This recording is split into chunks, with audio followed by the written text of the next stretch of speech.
Hello friends, মাই simple cooking চ্যানেলে আপনাদের সকলকে স্বাগত জানিয়ে আজকের ভিডিওটি আমি শুরু করছি। আজ আমি আপনাদের জন্য নিয়ে এসেছি নতুন একটা রেসিপি, মাছের ডিমের ধোকা। এই মাছের ডিমের ধোকা আমি কিভাবে বানিয়েছি সেটা আজ আমি আপনাদের সাথে শেয়ার করব। তবে চলুন আর দেরি না করে রেসিপি শুরু করা যাক। মাছের ডিমের ধোকা বানানোর জন্য এখানে আমি রুই মাছের ডিম 300 গ্রাম নিয়েছি দুটো বড় সাইজের আলু, আর আলুগুলোকে আমি 60% সেদ্ধ করে নিয়েছি। এখানে নিয়েছি 8 পিস রসুন, হাফ ইঞ্চি আদা, কাঁচা লঙ্কা 4 পিস কুচিয়ে নিয়েছি, একটা বড় সাইজের পেঁয়াজকেও কুচিয়ে নিয়েছি। এবার গ্যাসের ফ্লেম অন করে কড়াই গরম করে নিয়ে তার মধ্যে দিয়ে দিলাম সর্ষের তেল।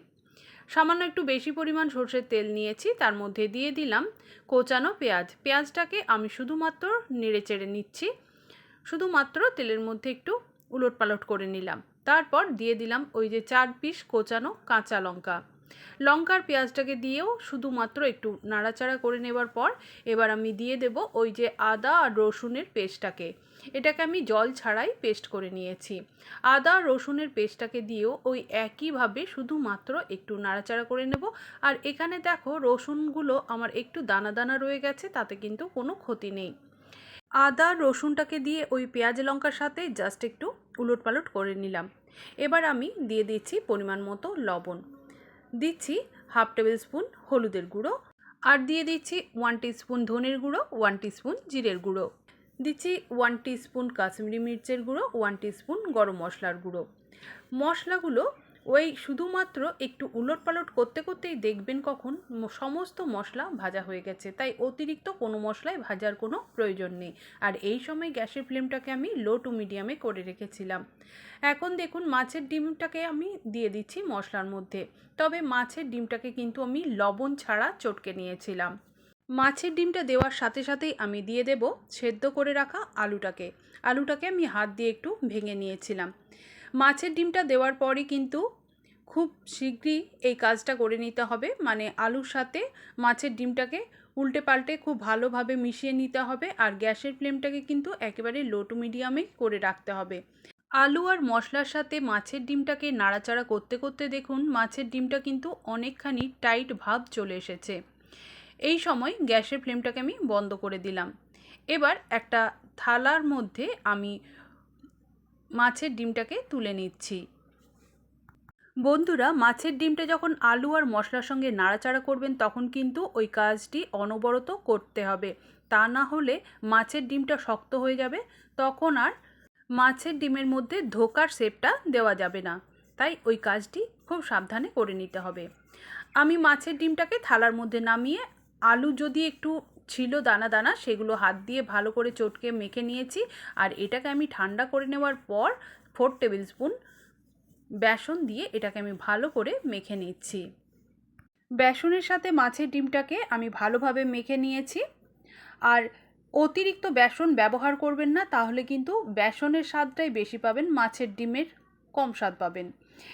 এবার আর একটা থালার মধ্যে আমি অল্প পরিমাণ মাছের ডিমটাকে তুলে হাত দিয়ে চেপে চেপে আমি মাছের ডিমের থিকটা একটু পাতলা করে দিলাম, আর সাইডগুলো একটু চেপে চেপে দিলাম যাতে মাছের ডিমটা সাইডগুলো ফেটে না যায়।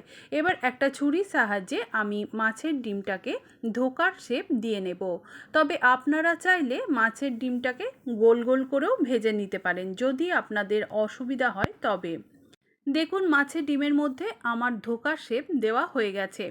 এবার আবারও আমি একটা কড়াই গরম করে নিয়ে তার মধ্যে বেশি পরিমাণ সর্ষের তেল দিয়ে দিলাম। গ্যাসের ফ্লেমটাকে অন করে দিয়েছি, আর গ্যাসের ফ্লেমটাকে এখন আমি হাইতে রেখেছি। তেল যখন খুব ভালোভাবে গরম হয়ে গেছে তখন আমি খুন্তির সাহায্যে একটা মাছের ডিমের ধোকা তুলে তেলের মধ্যে দিয়ে দিচ্ছি। তবে মাছের ডিমের ধোকাগুলো তেলের মধ্যে দেওয়ার আগে আমি গ্যাসের ফ্লেমটাকে লো টু মিডিয়ামে করে নিয়েছি। লো টু মিডিয়ামে গ্যাসের ফ্লেমটা না রাখলে ধোকাগুলো কিন্তু ওপরটা খুব জলদি ভাজা হয়ে যাবে, ভেতরটা কাঁচা থেকে যাবে। তাই লো টু মিডিয়ামে রেখেই মাছের ডিমের ধোকাগুলোকে ভেজে নিতে হবে। মাছের ডিমের ধোকাগুলো যখন এক সাইডটা ভাজা হয়ে গেছে তখন আমি আরেক সাইডটা উল্টে ওই একইভাবে ভেজে নিয়েছি। এখন দু সাইডে ভেজে নেওয়ার পর একটু উল্টে পাল্টে মাছের ডিমের ধোকাগুলো আমি তুলে নিচ্ছি। বন্ধুরা, আপনারা তো দেখে বুঝতেই পাচ্ছেন মাছের ডিমের ধোকাগুলো কতটা সুন্দর হয়েছে। এটা দেখতে এত সুন্দর, তাহলে খেতে কত সুন্দর হবে একবার বুঝেই দেখুন। ঠিক একইভাবে আমি বাকি মাছের ডিমটাকেও ভেজে নেব। দেখুন, সমস্ত মাছের ডিম আমার ভাজা হয়ে গেছে, আমি একটা প্লেটের মধ্যে তুলে নিয়েছি। এবার আমি মাছের ডিমের ধোকার ডালনাটা তৈরি করে নেব। তার জন্য দেখো, এখানে আমি নিয়েছি 1/2 টেবিল স্পুন গোটা ধনে, 1/2 টেবিল স্পুন গোটা জিরে, 4টে লবঙ্গ, একটা এলাচ আর 1 টুকরো দারচিনি আমি মিক্সিং জারে দিয়ে দিলাম। আর এখানে নিয়েছি 8 পিস রসুন, 1/2 ইঞ্চি আদা, 1/2 টমেটো আর 2টো কাঁচা লঙ্কা, সেটাকে আমি 2টো টুকরো করে নিয়েছি। তবে ঝালটা নিজেদের পছন্দ মতো ব্যবহার করবেন। আবারও আমি গ্যাসের ফ্লেম অন করে একটা কড়াই গরম করে নিয়ে তাতে পরিমাণ মতো সর্ষের তেল দিয়ে দিলাম। এদিকে দেখুন, আমি আলুগুলো 60% সেদ্ধ করে নিয়েছি। তেল যখন ভালোভাবে গরম হয়ে গেছে তখন আমি সেদ্ধ করে নেওয়া আলু তেলের মধ্যে দিয়ে দিলাম। তবে আলুটাকে অতিরিক্ত সেদ্ধ করবেন না, তাহলে কিন্তু আলুগুলো ভাজার সময় ভেঙে যাবে। 60% আলুগুলো সেদ্ধ করে নিলেই হবে। আর আলুর একটা আমি টুকরো রেখেছি, সেটাকে আমি পরে ব্যবহার করব। নাড়াচাড়া করতে করতে আলুগুলো আমি হালকা করে ভেজে নিয়েছি। এই সময় গ্যাসের ফ্লেমটাকে মিডিয়ামে করে রেখেছি। এবার ওই তেলের মধ্যে একটা তেজপাতা, একটা শুকনো লঙ্কা আর 1 টিস্পুন গোটা জিরে দিয়ে দিলাম ফোড়নে। এদিকে একটা মিডিয়াম সাইজের পেঁয়াজ আমি কুচিয়ে নিয়েছিলাম, সেটাকে আমি তেলের মধ্যে দিয়ে দিলাম। পেঁয়াজটা নেড়েচেড়ে বেশ ভালো করে ভেজে নিয়েছি।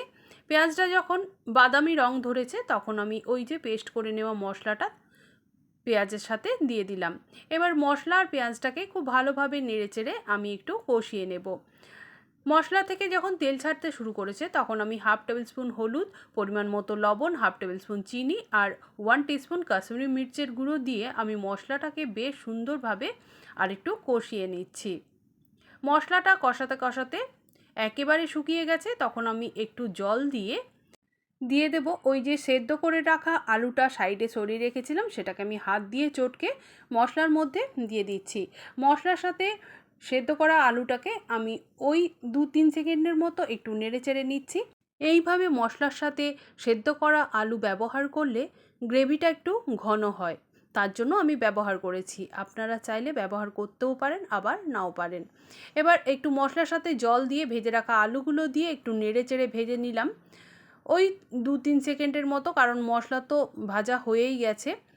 এবার আমি মশলাটার সঙ্গে আলুটাকে একটু নেড়েচেড়ে দিয়ে পরিমাণ মতো দিয়ে দিচ্ছি জল। জলটা দেওয়ার পর আলু আর মশলাটাকে একটু নাড়াচাড়া করে দিলাম, আর জলটা কম বলে মনে হচ্ছিল বলে আমি আর একটু জল দিয়ে দিলাম। এবার যখন গ্রেভিটা ফুটতে শুরু করেছে তখন আমি দিয়ে দিচ্ছি ভেজে রাখা মাছের ডিমের ধোকাগুলো। তবে এখানে আমি 6 পিস ধোকা ব্যবহার করেছি, বাকিগুলো রেখে দিয়েছি। এইভাবে ধোকা তৈরি করে আপনারা 3-4 দিন ফ্রিজে রেখেও খেতে পারবেন। সমস্ত ধোকা আমি গ্রেভির মধ্যে দিয়ে একটু গ্রেভির মধ্যে ধোকাগুলোকে ভালোভাবে ডুবিয়ে দিলাম আর একটু নেড়েচেড়ে দিলাম। গ্যাসের ফ্লেমটাকে একেবারে লোতে করে এটাকে আমি 5 মিনিটের মতো ফুটিয়ে নেব। গ্যাসের ফ্লেমটাকে লোতে রেখে যদি এইভাবে ধোকাটাকে ভালোভাবে ফুটিয়ে নেওয়া যায় তাহলে কিন্তু ধোকার মধ্যে সমস্ত মশলা লবণ ঢুকে যায়, খেতেও ভালো লাগে। দেখুন, এখন সম্পূর্ণভাবে মাছের ডিমের ধোকার ডালনা আমার রেডি হয়ে গেল। এই রেসিপি কিন্তু ভীষণ টেস্টি হয়।